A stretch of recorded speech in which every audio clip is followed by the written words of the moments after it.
अस्सलाम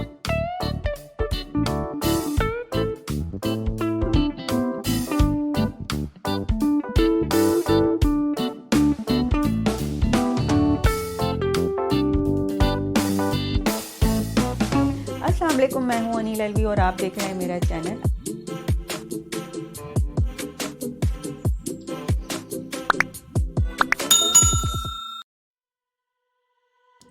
आज की हमारी रेसिपी है बहुत ही मज़ेदार, खुश रंग, खुश जायका आलू गोश्त की। और अगर आप चाहते हैं कि आपका आलू गोश्त खाने में और दिखने में दोनों तरह से मज़ेदार हो तो रेसिपी को एंड तक स्टेप बाय स्टेप फॉलो कीजिएगा। अच्छी लगे तो इसे लाइक और शेयर ज़रूर कीजिएगा। तो चलिए अपनी रेसिपी को स्टार्ट करते हैं। सबसे पहले मैंने कुकिंग पैन के अंदर आधा कप कुकिंग ऑयल लिया है।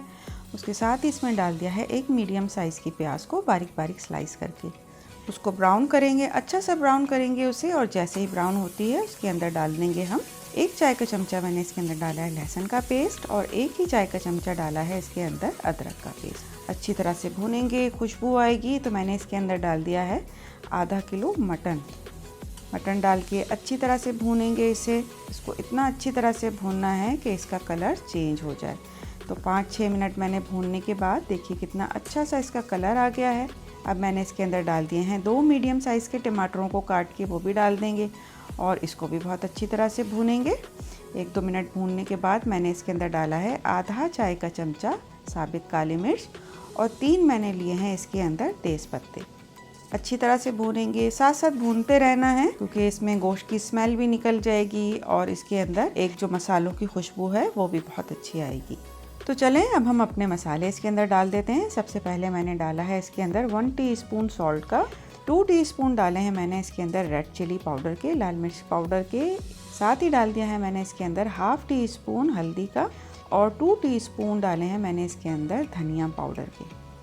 इसके बाद मैंने डाला है इसके अंदर 2 टेबल स्पून दही, अच्छी तरह फेंट के मैंने दही डाला है और जो प्याले के अंदर थोड़ा सा बचा हुआ था उसको थोड़ा सा पानी डाल के मिला के वो भी मैं इसके अंदर ही डाल दूँगी।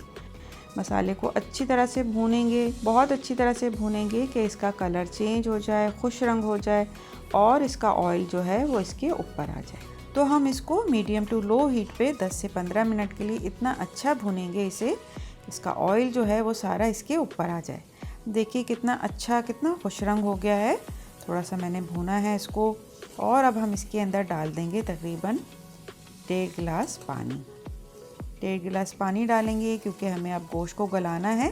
तो इतना पानी डालेंगे कि गोश्त हमारा जो है वो इसके अंदर अच्छी तरह से गल जाए। तो आप चाहें तो आप इसको देगची में पका सकते हैं ढकना ढक के। अब मैं तो कुकर में पकाती हूँ तो मैं इसको कुकर में पका रही हूँ। तो इसको तकरीबन पकते हुए 15 मिनट हो गए हैं। अब हम देखते हैं 15 मिनट के बाद कि हमारा गोश्त जो है वो इसके अंदर कितना गला है। तो गोश्त में अभी थोड़ी सी कसर बाकी है। तो अब हम इसके अंदर आलू डाल देंगे। आलू की कटिंग देखिए मैंने किस तरह से की है। 4 मीडियम साइज़ के आलू लेके उसको मैंने लंबाई में 4-4 टुकड़े कर लिए हैं। आलू की कटिंग आप अपने हिसाब से भी कर सकते हैं। अब मैंने आलू इसके अंदर डाल दिए हैं, अच्छी तरह से चमचा चला रही हूँ। अब इसके अंदर हम डाल देंगे 1/4 टीस्पून मैंने डाला है इसके अंदर काली मिर्च का पाउडर, हाफ टी स्पून डाला है मैंने इसके अंदर गरम मसाला पाउडर और हाफ टी स्पून ही इसके अंदर मैंने डाला है ज़ीरा पाउडर का।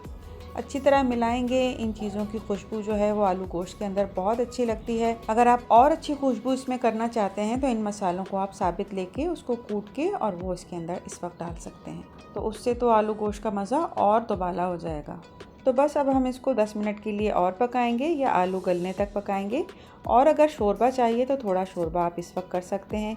साथ ही अब मैंने देखिए डाल दी हैं इसके अंदर कुछ हरी मिर्चें और थोड़ा सा हरा धनिया डाल के 1-2 मिनट के लिए बस हम इसको दम देंगे। और अब आप देखिए कितना ज़बरदस्त सा हमारा ये आलू गोश्त तैयार हो गया है। खुश रंग, खुश जायका, बेहतरीन सा हमारा आलू गोश्त तैयार हो गया है। इसको अगर आप खाएंगे गरम गरम तंदूरी नान के साथ तो मज़ा और दोबाला हो जाएगा। घर की चपाती के साथ भी बहुत मज़े का लगेगा। बॉइल्ड राइस के साथ अगर आप खाना चाहते हैं तो वो भी बहुत मज़ेदार लगेगा। जिस तरह से भी आप इसको एंजॉय करना चाहें कीजिए। बहुत ही मज़ेदार है, बहुत ही टेस्टी है। ज़रूर बनाइएगा, इसको इसी तरह से फॉलो कीजिएगा स्टेप बाय स्टेप जैसे मैंने बनाया है। अगर आपको मेरी रेसिपी अच्छी लगती है तो इसे लाइक कीजिए, शेयर कीजिए। अगर मेरे चैनल पर नए हैं तो इसे सब्सक्राइब करना ना भूलें। साथ ही बने बेल को ज़रूर प्रेस करें।